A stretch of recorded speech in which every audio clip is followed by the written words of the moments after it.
Welcome back to Urban Ninos. This is your art friend Divya, and now we are going to make something with the letter N today.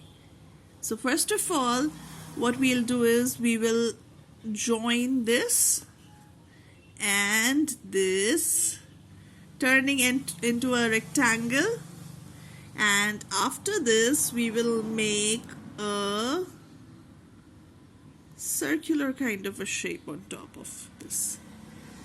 Then we draw something like this on either sides, and then we go down